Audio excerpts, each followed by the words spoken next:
Every person is unique and we all differ in our looks, but have you ever wondered how much do people differ on the inside? This is something surgeons are very familiar with. Dear listeners, welcome to Faces of Digital Health, the podcast on how technologies are improving healthcare around the world.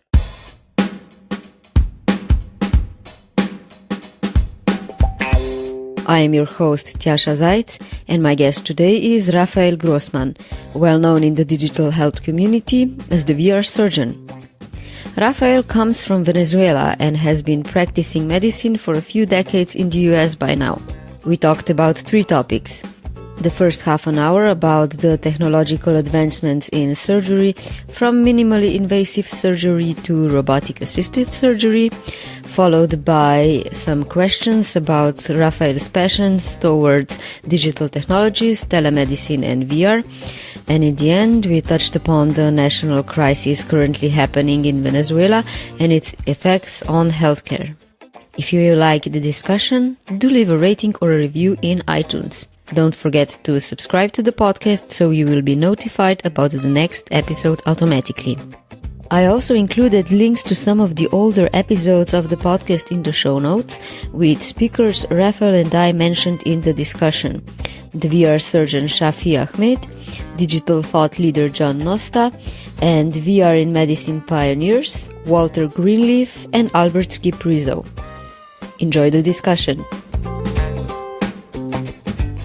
Rafael, your great-grandfather was a doctor, your father was a surgeon, which enabled you to assist in your first surgery very early on in your medical studies. What was the main thing that attracted you to healthcare?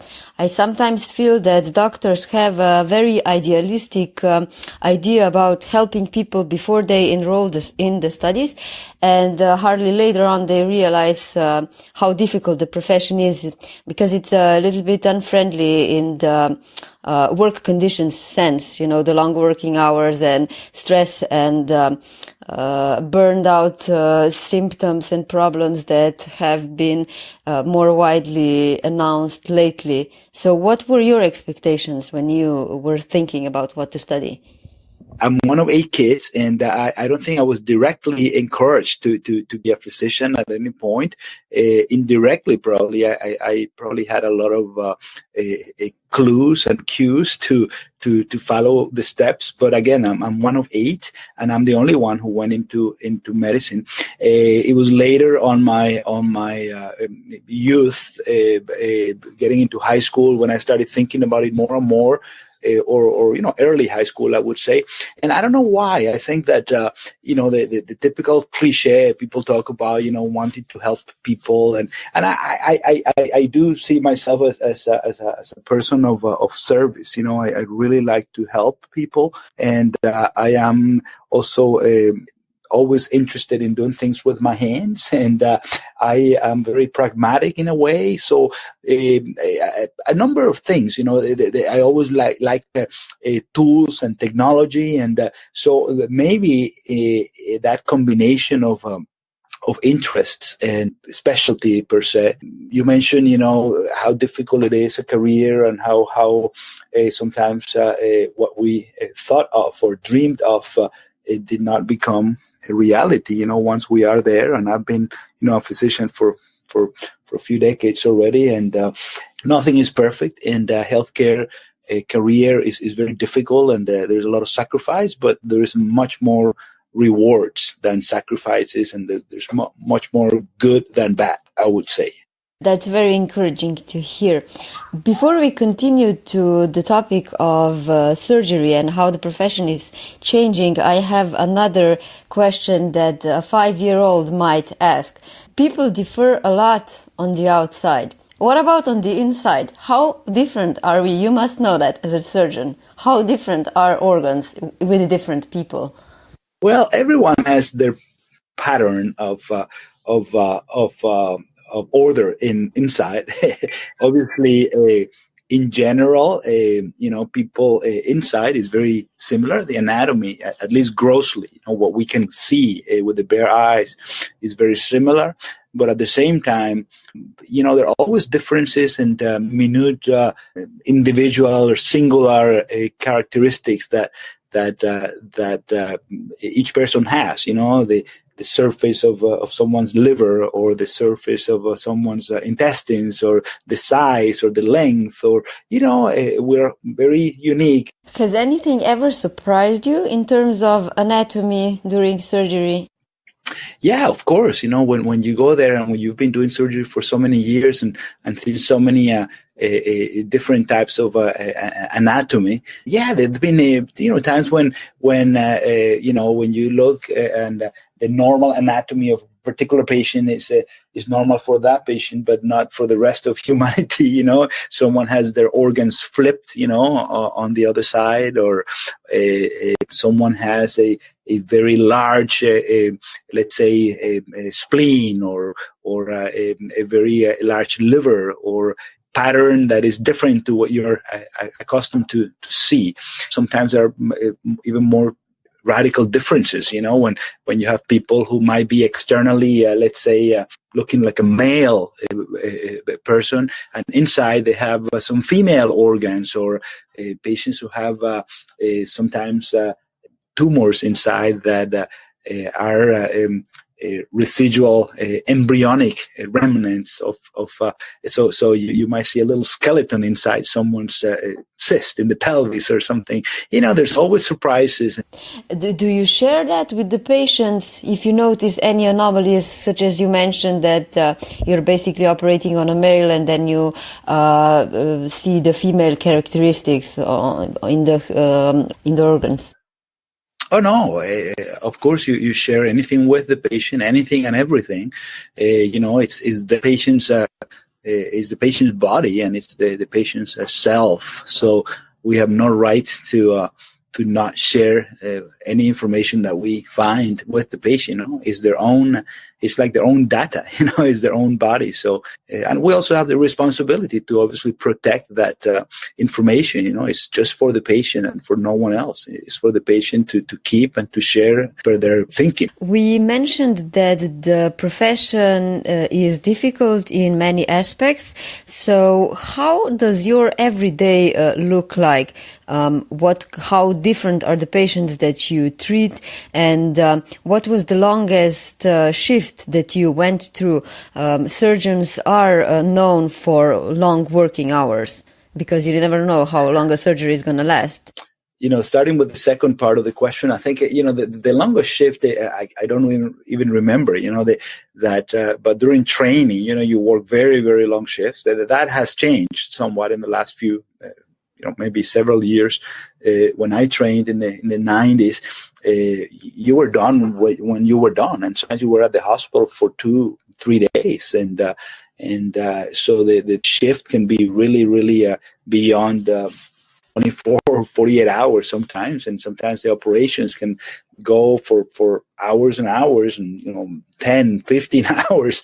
Is not very common that happens, but it does happen, especially during training. Things are changing for the better. It's not humanly safe for someone to keep their abilities working such long shifts. Nowadays, we still work very long hours. Sometimes, my shifts in here sometimes are 24, 28 hours. We have a room and a bed, and we have facilities, comfortable facilities where we can rest when we have the time to rest. And some calls are busier than other. Sometimes we sleep a few hours intermittently in that time period. Sometimes we don't. Usually we do. We have short breaks that we can take. And you are tired, but you are trained to do this, and we're always conscious of how much we can do and how much we can take, and we always have a backup system of help that can assist us if we need. It depends on what you're going to. Sometimes you're seeing, you're doing paperwork. Sometimes you're taking phone calls. Sometimes we're taking care of an acute trauma patient. So it kind of varies. My days go from I could be on call or not on call, but when I'm not on call, I might be rounding on the patients who are admitted in the hospital.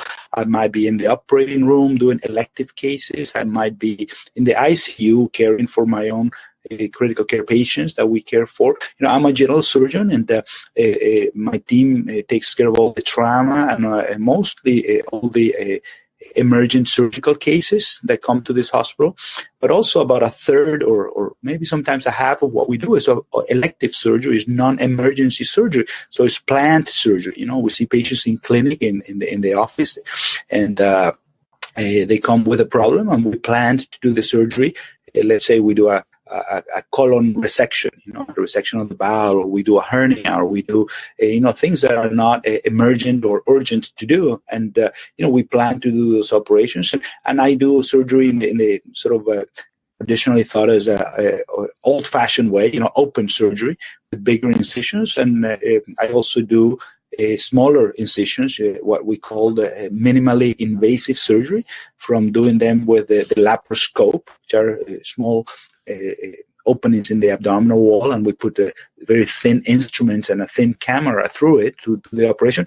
I also do robotic-assisted surgery, which is similar to laparoscopy, but you are sitting at a distance in the same operating room away from the patient, and you are driving a sort of mechanical electronic system, a so-called a robotic system. We are driving that system inside the patient. We are manipulating the instruments in the patient, but sitting at a distance from the patient. There's always someone right next to the patient, and my assistant is sitting right next to the patient and helping right there, as if we were doing regular surgery.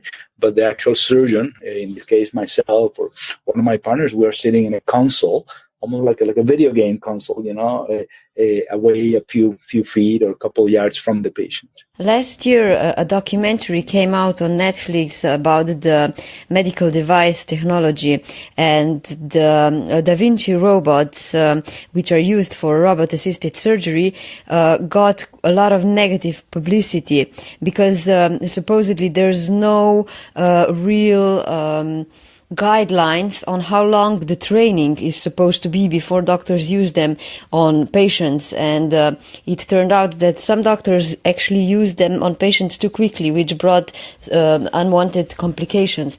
How long did you train on the robots before you decided to do the surgeries, and what's your view on this specific technology? Yeah, no, that's a great point.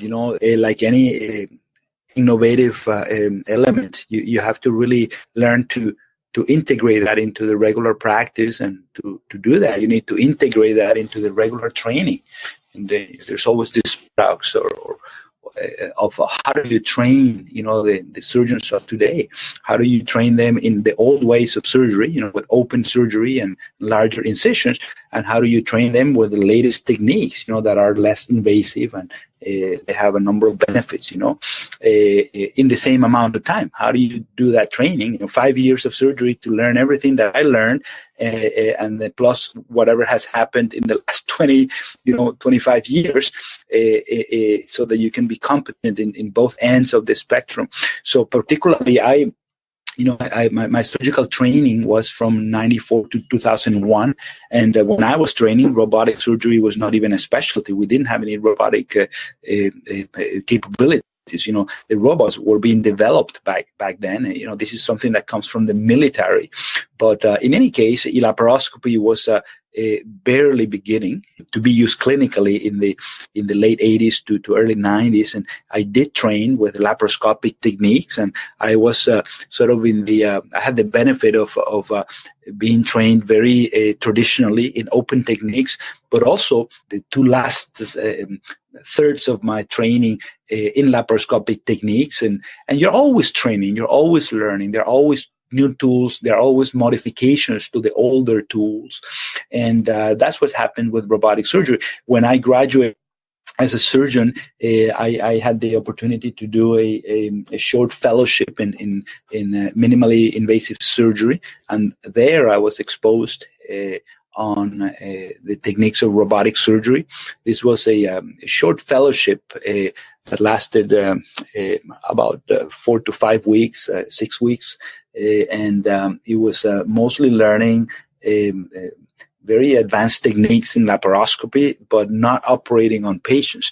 Is something that It's a program that was is from New York, in a hospital in New York, and this fellow expert laparoscopic surgeon, he had this program called the Top Gun technique, Top Gun program, Top Gun like in the aviation military in the U.S. Air Force. There I was exposed to robotic surgery. And then after that, when I started practicing here in Maine, by then robotic surgery was becoming more of a common thing. And I really wanted to include this in our offer to patients here in Maine, in this hospital. And I and another surgeon, a urologic surgeon and a cardiac surgeon, we convinced the board of the hospital to really get one of these devices, which was rather expensive, $1.5 million approximately. But they had the vision to invest on this, and they did.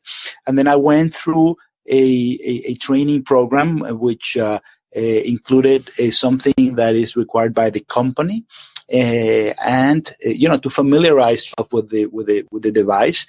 And you do some working on animal models, basically, and then you go and you do some observership with some surgeons who are already expert in these techniques, and then you do surgeries, and you're being sponsored or not sponsored by kind of watched and guided by surgeons who are experts, while you're operating. And then you have a number of cases that you have to do before you are sort of granted the privileges to do robotic surgery. So now, when I did this, obviously this was all starting, in the early 2000s, and now there has been because, as you mentioned, a lot of concern about how the surgeons being trained, and someone might say, "Oh, I'm a robotic surgeon," but they really haven't gone through the specific training for their particular institution. They're not universal yet, no universal guidelines to how to train. There are some guidelines, but there's nothing that it's a specific requirement that is universal. So it varies from place to place, and especially it varies from country to country. So it's very, very difficult to get standard verification of who's qualified or who's not, or how good qualifications do you have versus someone else from a different country. So it's a real concern, but it's being addressed, and I think that people is realizing that obviously, if you've never done minimally invasive surgery and you want to jump and do robotic surgery, versus if you're an expert laparoscopic surgeon and you want to jump into robotic surgery, that jump is much less difficult in a way. That transition is less complex than if you're someone who's never done minimally invasive surgery. So, in your opinion, how many hours do you think a surgeon would need before operating on patients with a robotic surgery, and how many patients do you really need to operate on to really feel comfortable with these new techniques? No, that's very difficult to say. I really couldn't give you a number, because it's not a matter of a number. It's depending on your prior experience, depending on your skills, depending on the type of operations that you're doing. Normally, you start with operations that are very simple, and then you build up. And like I said, you usually, depends on when you are practicing, which country, which hospital. In our hospital, we have a pretty tight system, to grant privileges in robotic surgery. You have to do some company training. You have to do a lot of digital sort of simulation training hours.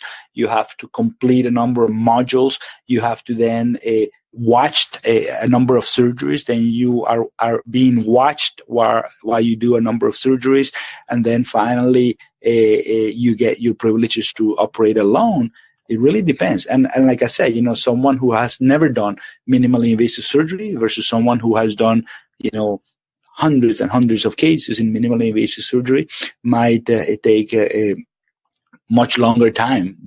Minimally invasive surgery is one of the great advances in surgery, because it allows for procedures to be executed with smaller incisions, and that prevents unnecessary tissue damage, which consequently shortens recovery.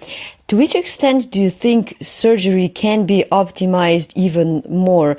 What's the next thing in line that you are kind of looking forward to when looking at the trends and improvements? minimally invasive surgery is certainly the natural evolution of surgery.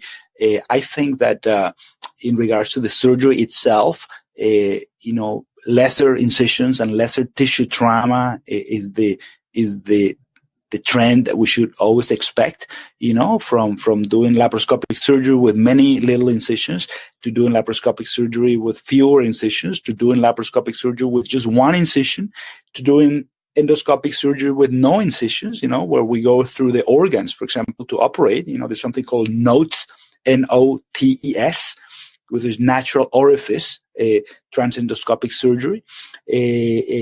Then you might think, I'm a very fan of technology, as you know, of exponential technologies, being an exponential medicine faculty. I always think, robotic technology is definitely in the future of better surgery. Now, what we call today robotic surgery is really not robotic. It's just, we are doing telesurgery. We are guiding these mechanical electronic systems like the Da Vinci robot from a distance. This is certainly not a robot, certainly not an autonomous device by any means. But there will be a time when we might have some autonomous devices and we'll have some element of artificial intelligence systems or algorithms into the process of operating on a patient.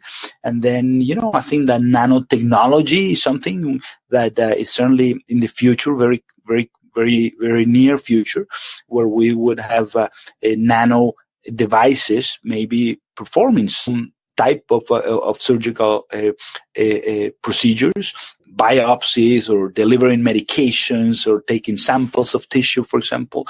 That is a very interesting, I think, and that's where we eventually will go. I have no doubt of that. But at the same time, when we look at the future of surgery, I think that more and more we might need less and less surgery. We'll have pathologies that will not be pathologies anymore because they'll be cured in less invasive ways, or maybe they will be prevented. Ideally, when you talk about pharmacogenomics, or when you talk about genomics and the manipulation of genomic material in order to prevent disease or attack disease at a very early stage. So that's very interesting.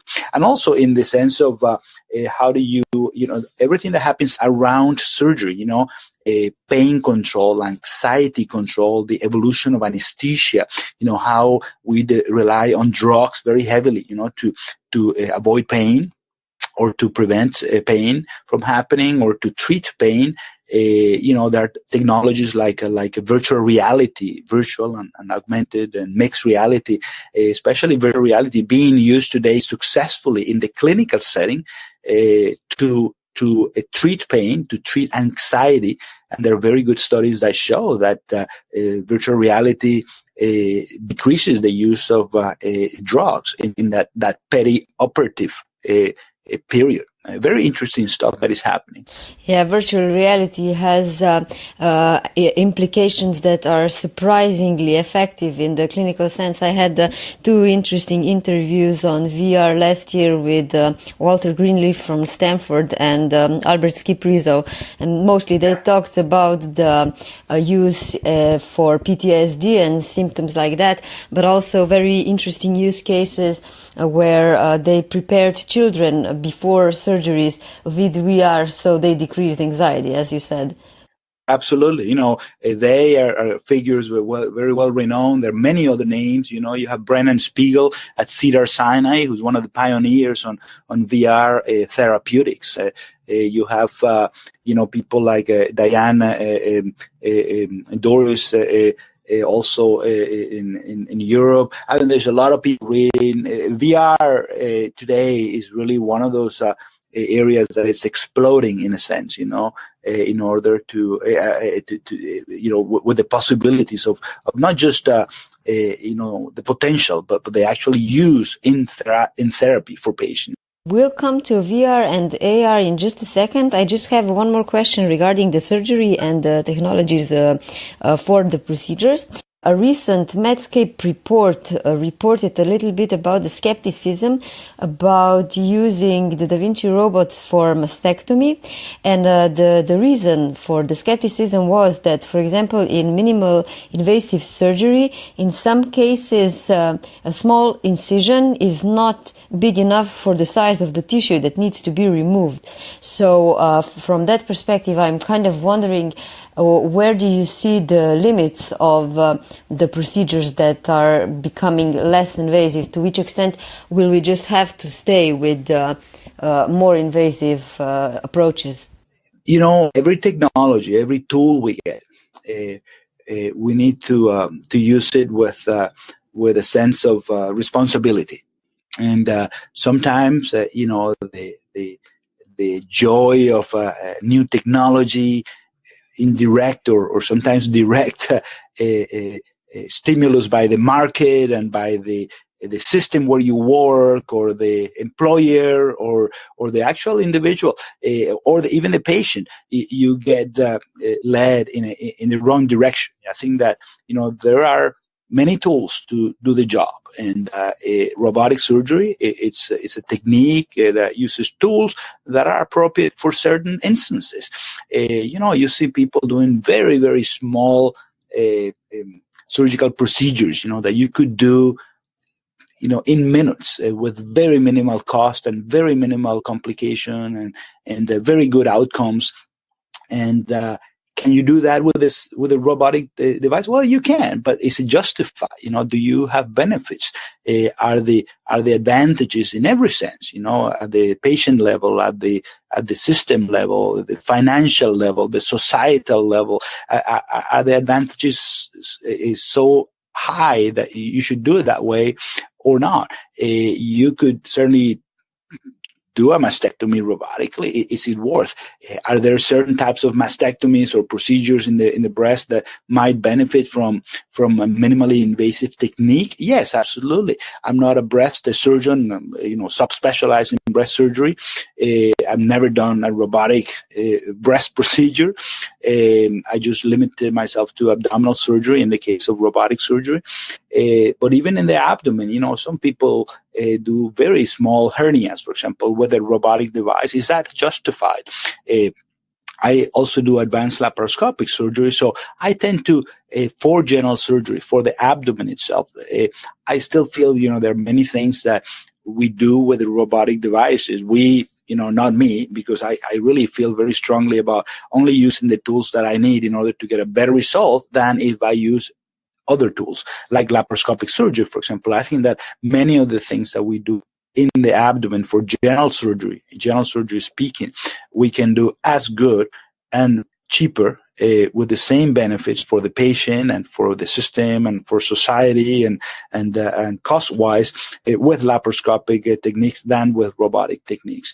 This is a technique that was designed for doing very, very refined movement, very specific locations, very hard to reach locations, you know, very high up in the abdomen, in the heart area, in the low pelvic areas, you know, to do very small suturing, for example, very small dissection of tissue. That's what the robotic arms were designed for. And we are doing that, but we're also doing a lot of other things that might not need the robotic device per se, at least not the robotic device as we know it today. You know, robotic devices are evolving tremendously. And, you know, for the last 2 decades or more, we've had basically one system in general surgery for robotic assisted surgery. And now I think this year is going to be very interesting because there are other devices that are coming up from the UK, from Germany, from other places where robotic surgery is being a little bit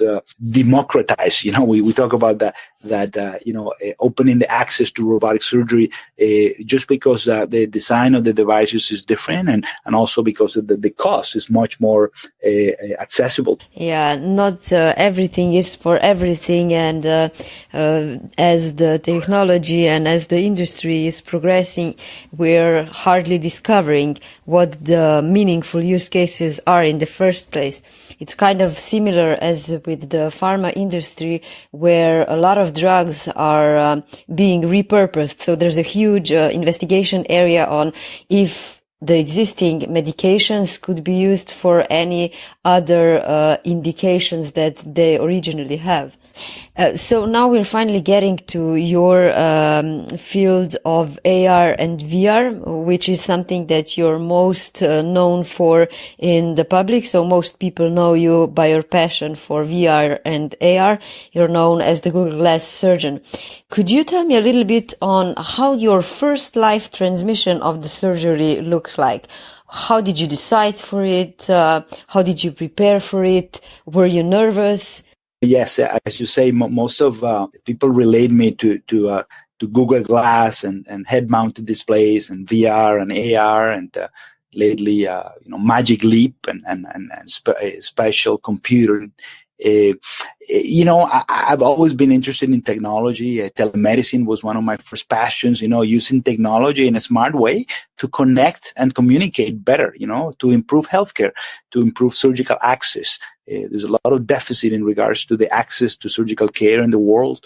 We know the numbers, billions of people, 5 billion people in the world are said not to have access to safe surgery. And you don't have that many providers, we would need probably 2.2 million surgeons and specialists otherwise to treat all the surgeries that we need to do in order to benefit people.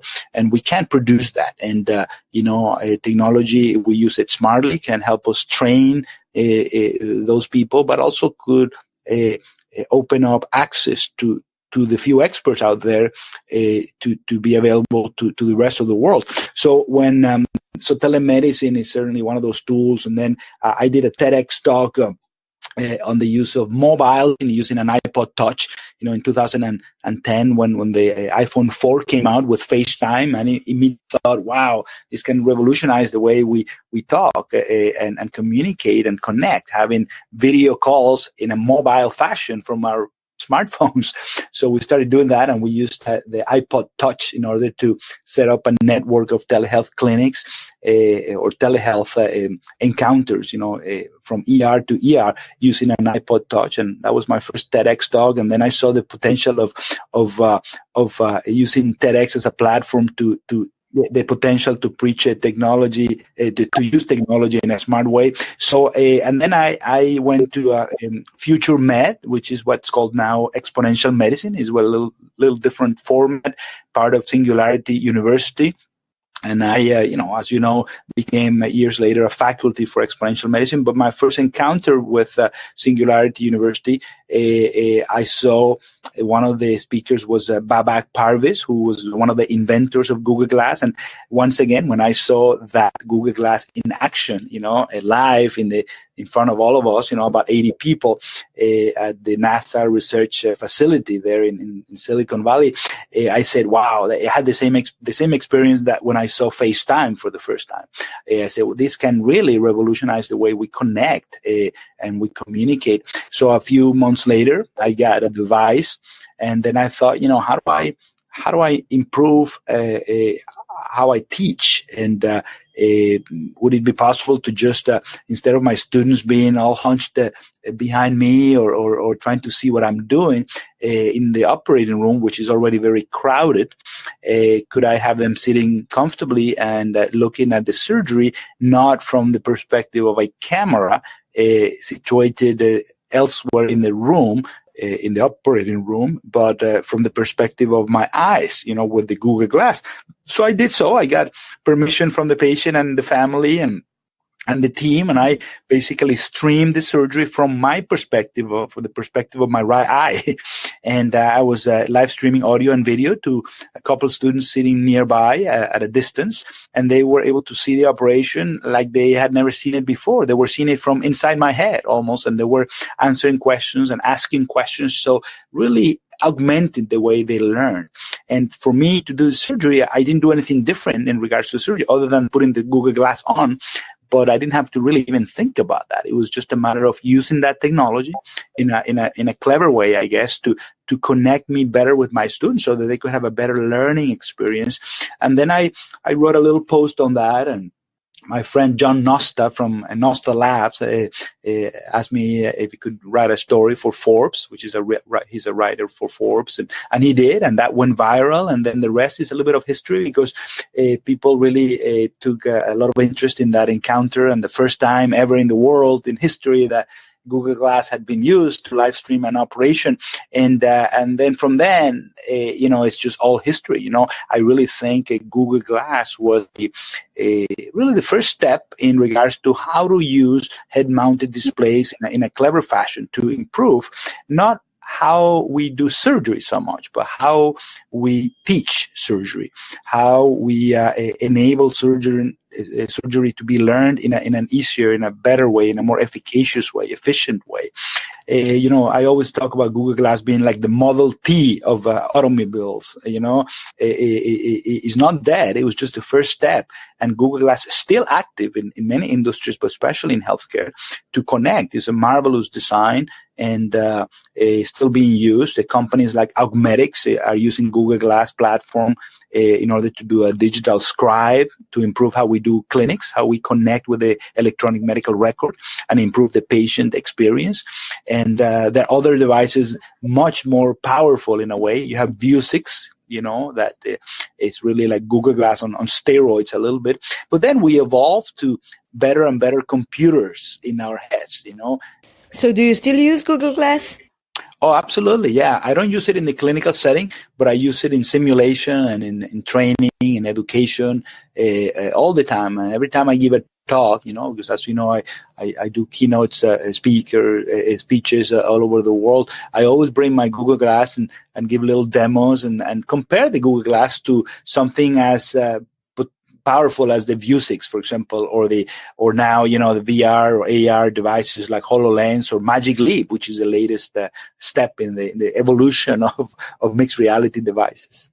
The surgery that you did the first time with Google Glass, that was streamed to basically your students, right? Correct. Because one of the things that I was kind of thinking was that, for example, that if you used a novel technology like that and if you streamed it to a broader audience or publicly, I was wondering what could potentially happen if you got nervous because the surgery got complicated, because surgeries are always a little bit unpredictable. You can never know what you're going to get into. Absolutely, and that's part of being, confident and being an experienced surgeon. You don't want to stream, your first case or your first cases. You get to a level in your profession when you're very confident. It's like giving a public talk, a public speaker. You want to make sure you don't get nervous. You want to make you practice and you have a good result before you start showing the world what you can do.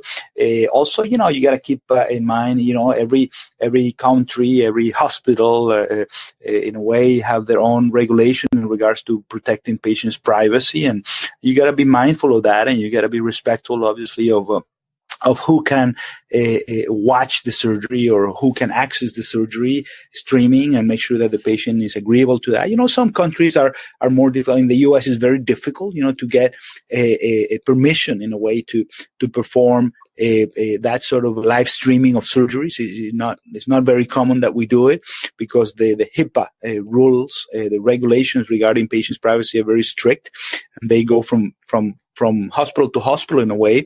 But, in other countries, I have colleagues who have streamed surgeries publicly around the world. And, I could never do that. And I've never even tried because,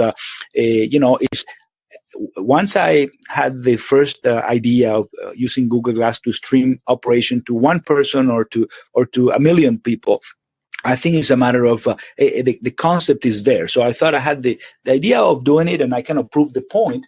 But then from then on, it was there for the world to just exponentially grow this In the US, for me, it was very difficult to do that, and I never even tried because I knew that streaming public operation would be impossible in the place where I work, for example.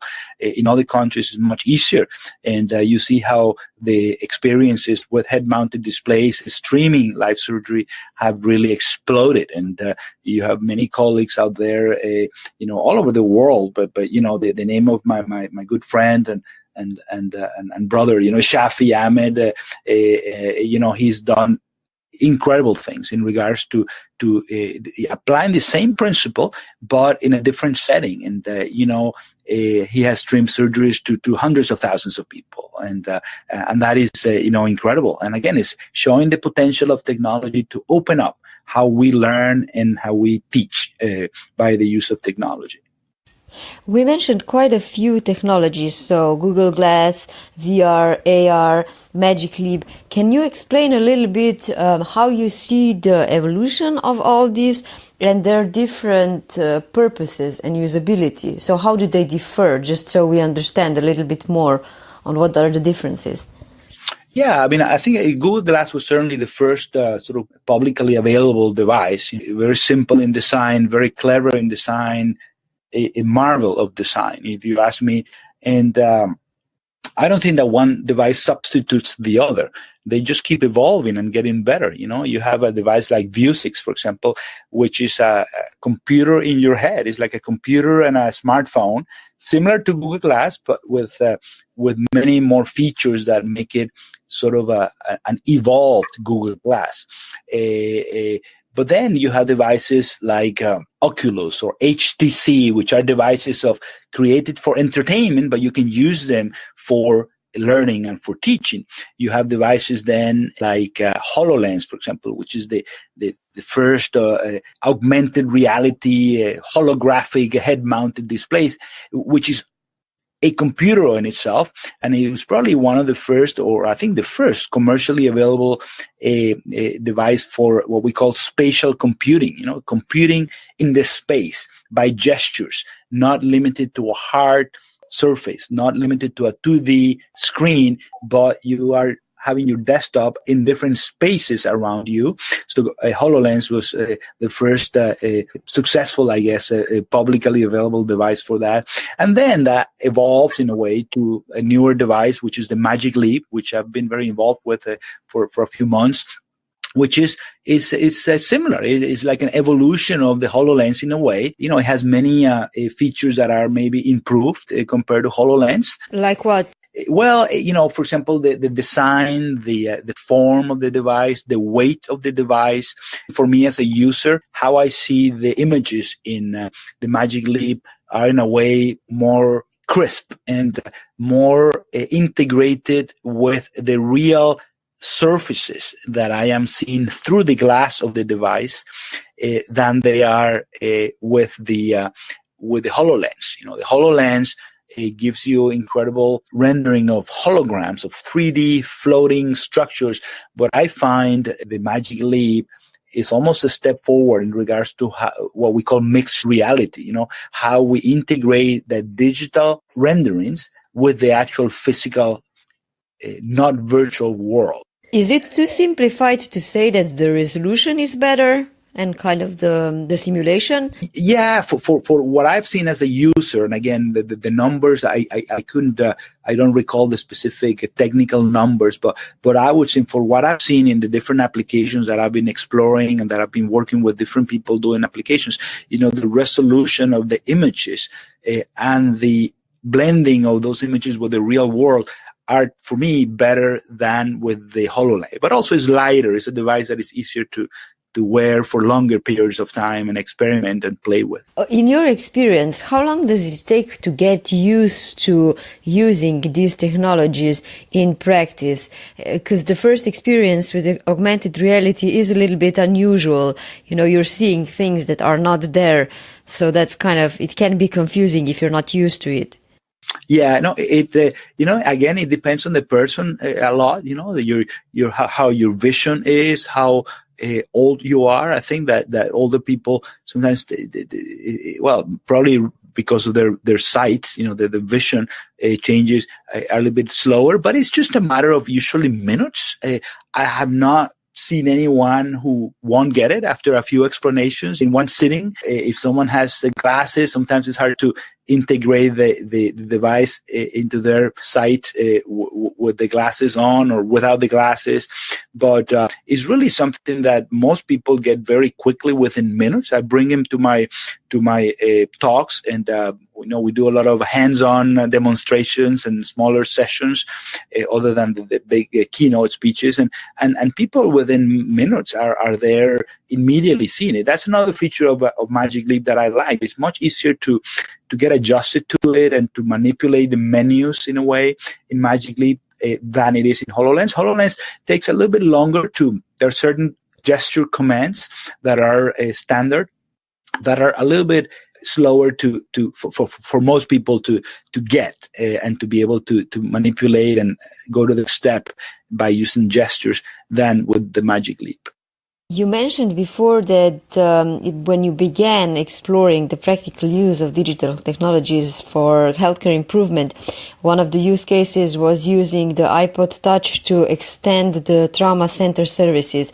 And as you said, you developed a network of local doctors which were able to connect to you remotely. And one of the things that I was wondering, first of all, is that still working? Is that still used in practice? So that network, that new service? Yeah, that's a great question and a topic of great frustration for me, because I'm an employed surgeon, and we do have a telehealth network, and we developed it up to 18, I think, hospitals that we are connected with, or 17 that we are connected with, and this would be the 18th hospital here, the base hospital. And unfortunately, we worked very hard on this to develop the program and to connect the cameras. And then when the mobile devices came and the platforms, we used that in a few of the centers. And like I said, I had a TEDx talk, and then we even won an award for the American College of Surgeons. But unfortunately, it takes much more than that. It takes, like, again, any new technology, you really gotta think it through. You have to make sure that you have the right protocols, make sure you have the right education. Most of the times these things fail because there's no training to train people in their use, but also to change the culture of how we connect and how we do normal, additional things. And that in a way affected the way this program progressed and eventually survived. And we still have the network, but we barely use it, unfortunately, which is a shame. And it's a time when most people is wanting to do telemedicine, and I'm pretty sure that we'll retake this, because this is the way healthcare is evolving. There is no way that you cannot use technologies like remote connectivity, like telemedicine today, because there are not enough providers to care for the number of patients that we have. I think that the idea was great. So, for example, you've got rural or remote doctors that perhaps run across a case for a surgical intervention, let's say once in a week, and then you can connect to that doctor via a telephone or a telemedical platform and assist him or advise him. So that's a good idea. However, one question that kind of came up to my mind when I was thinking about this concept was that very quickly you run into the question of how are you going to manage the demand? For example, if suddenly you've got 300 local doctors that are trying to reach out to you, and of course the money issue, how is that service going to be charged? Because very quickly you could become like a telecenter with rising demand for advice, and you would run out of time for your own patients. So there's a huge amount or a huge number of questions and dilemmas and challenges that you need to think about before a wider adoption of this kind of an idea. Well, absolutely. And I tell you, I love this interview because you have the right questions and the right ideas. Exactly that's what happened. Exactly. And that's what has happened for the last few decades, but we finally are getting to the point where everything is lining up. I think, certainly the regulatory framework, the reimbursing framework, the insurance framework has been adapting slowly to this kind of technologies. And today, and it varies from country to country and even from state to state here in the United States, but there's been a lot of progress in regards to what can be reimbursed, for this type of technology. But the point is that you cannot guide the development based on the hurdles that you have, because many of the hurdles are just temporary.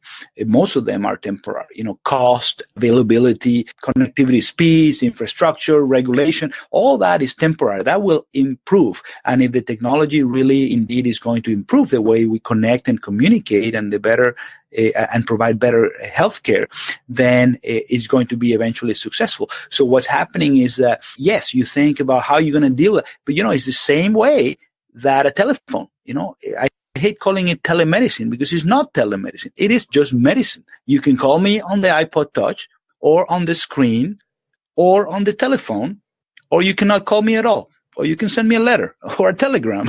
You tell me about the patient, and the way we connect and communicate is going to affect how the decision making is happening on the particular patient. Yes, you'll have to grow systems, and there are indeed now they call them bunkers, quote unquote bunkers, where they have providers sitting in there on screens. Just if you have a lot of demand, that you have more than one provider, and you might have 10 providers or 100 providers. Is no different than when you have 300 patients coming to your ER. You might have, you might need 10 doctors in the ER, or you might need 50, or you might need just one, or maybe just one general provider, depending on the demand of the services.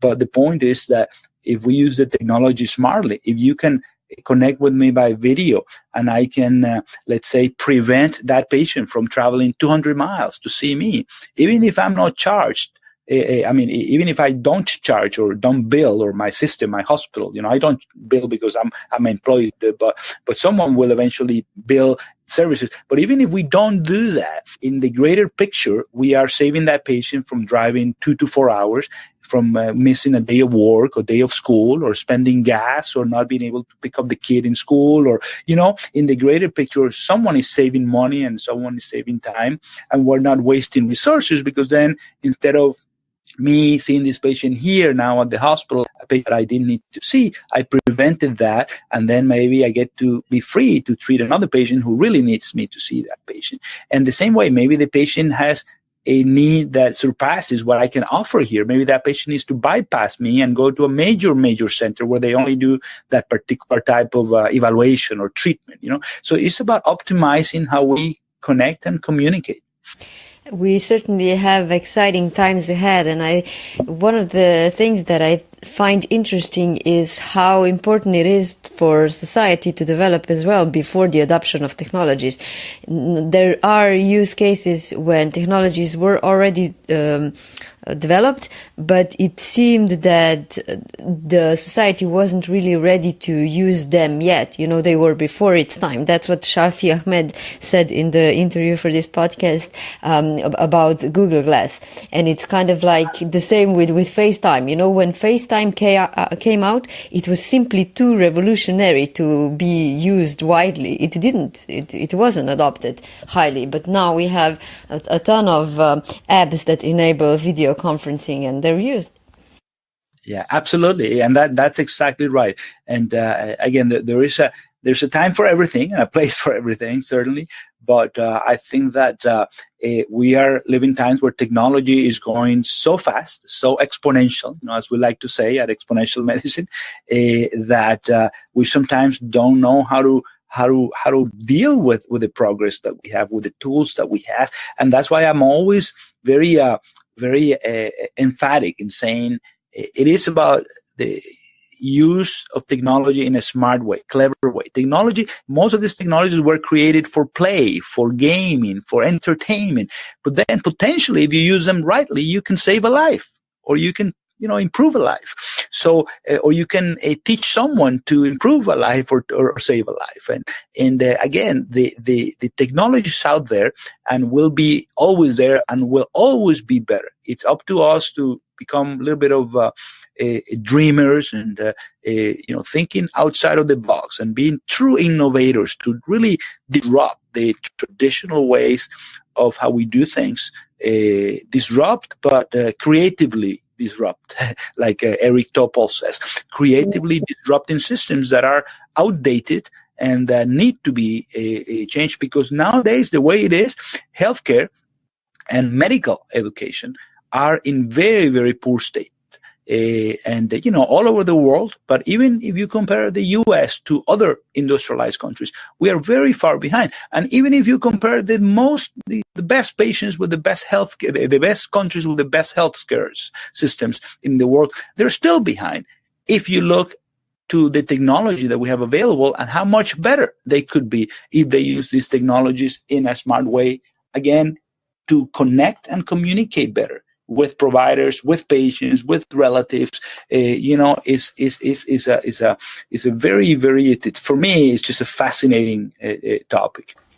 Speaking of different healthcare systems and different countries, you originally come from Venezuela, where you also began your medical studies. What brought you to the U.S. afterwards? Yes, I'm from Venezuela originally. I lived there all my life. Medical school, I was there for medical school. I then did my 2 years after medical school in order to get my license. You do rural service, rural practice. Right after med school, you're going into rural area to pay off your social debt. I did that, and it's fascinating to be a doctor. Next day, right after you graduate and you're treating patients out there, we have a very hands-on education, and I'm very proud of the medical education I received in my country, and it was all for free. It was the smart use of resources, to do the right thing for the people. One of the examples of that. And but then I always wanted to the later years become a surgeon, and I knew that I had to go somewhere else to get the best training possible to become a surgeon, and the United States was my goal to do so, and I did. I came to do research in Chicago, and then I ended up in Ann Arbor, Michigan, doing my residency for 7 years, and then I went back to my country and practiced for about 3 years. But my country, unfortunately, was a very different place after 7 or 8 years of absence. And when I came back, I knew that we couldn't be there. We couldn't have the rest of our lives there and build the future that we wanted for my kids, for our kids. So we came back to the United States, and I've been here for 15 years now doing that. But it's a very different system, and obviously every country has its own history and beauty and ugliness and needs and problems and governments, and it's very complex factors, and the system is very, very different. It's that's exactly like the next thing that I wanted to ask. Like the healthcare situation in Venezuela at the moment is really, really bad. While you were studying, the system was still good. It was known for availability of low or no cost healthcare provided by the Venezuelan Institute of Social Security. However, the system completely collapsed almost by 2015.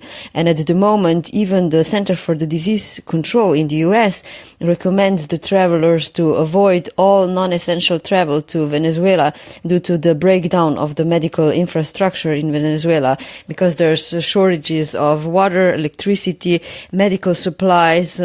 There's reports of violence of patients because they're unsatisfied when they come into the hospital and there's no supplies. So it's a really, really terrible situation. How do you observe all the things that are happening at the moment?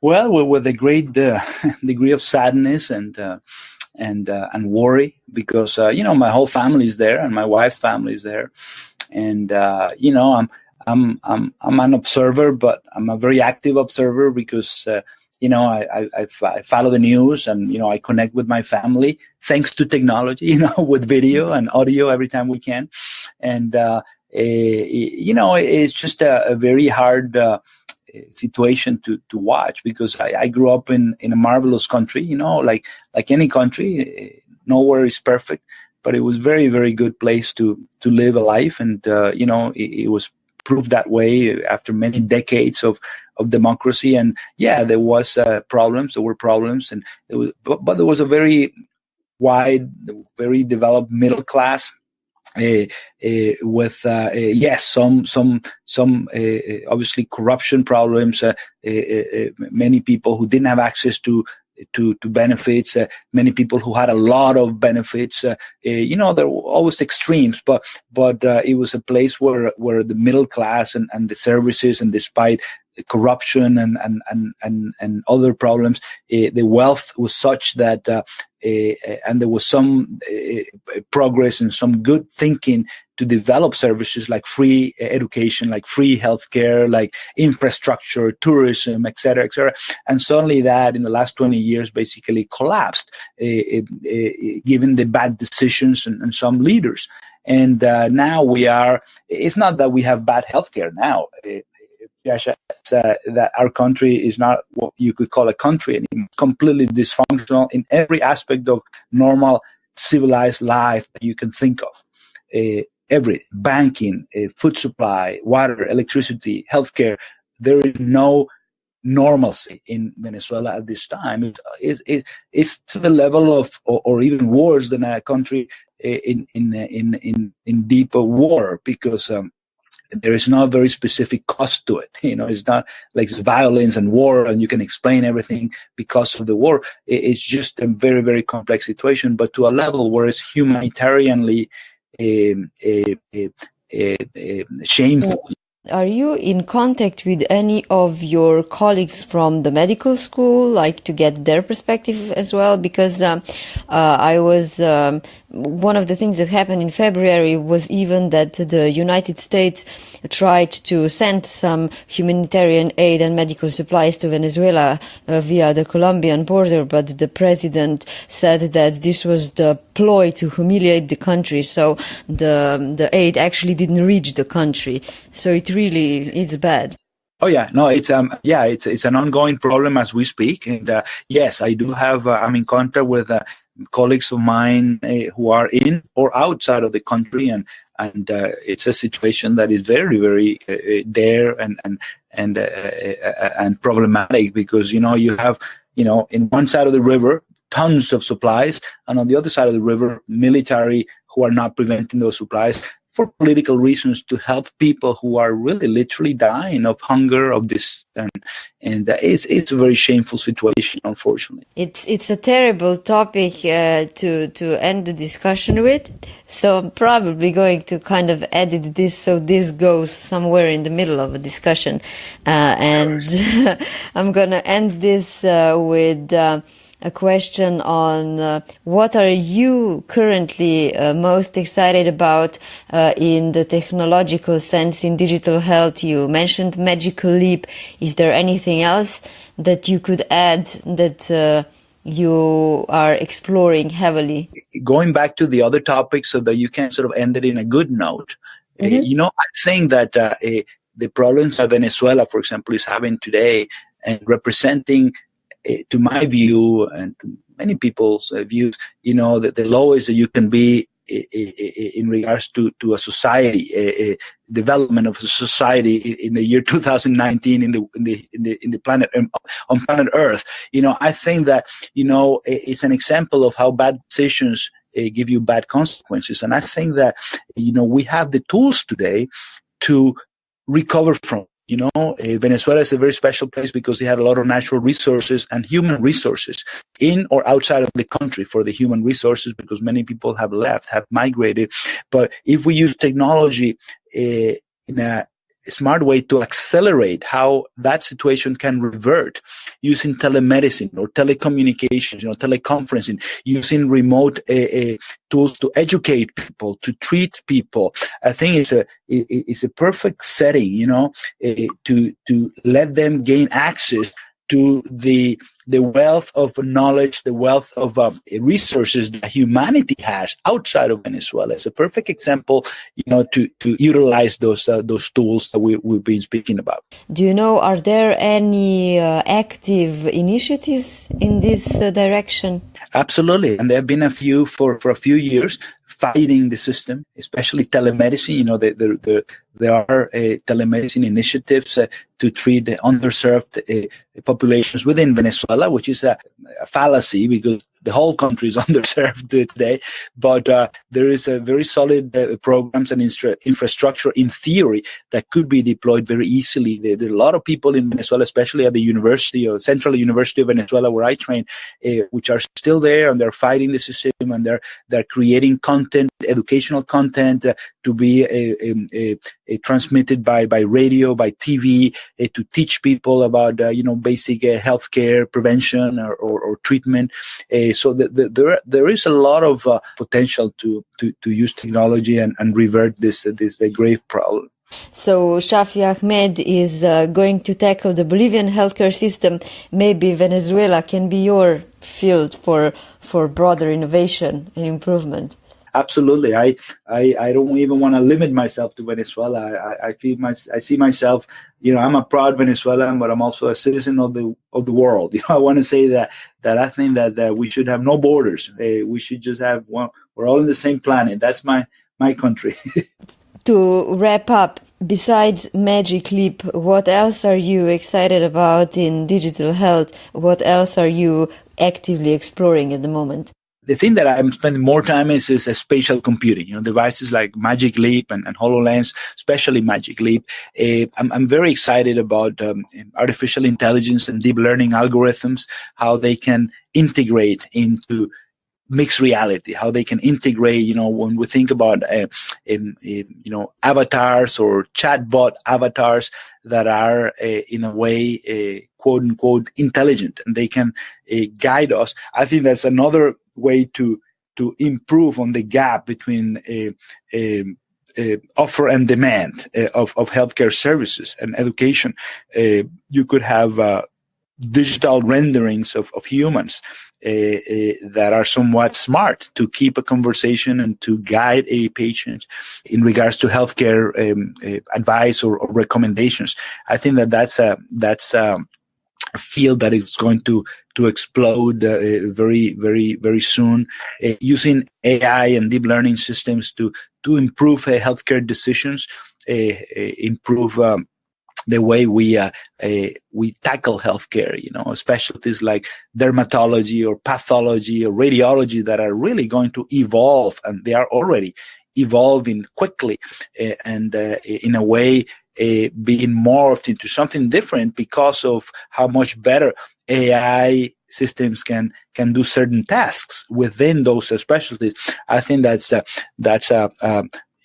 great passion on mine. And the other thing is brain-computer interfaces. I really think that enhancing human capabilities by the way of technology is fascinating. And, there's so much these days in regards to connecting hardware and software to the human brain in a way that allow us to expand our capabilities to, for example, drive a device with just our thoughts. That to me is fascinating.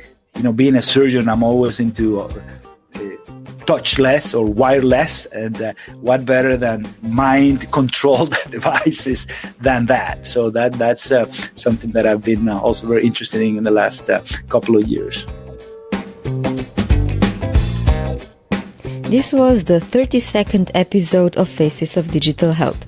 Stay tuned, do leave a rating or a review in iTunes so other listeners interested in healthcare will find the show as well. You can also find Faces of Digital Health on Facebook or follow me on Twitter under @ZAJCTJASA. That's ZAJCTJASA.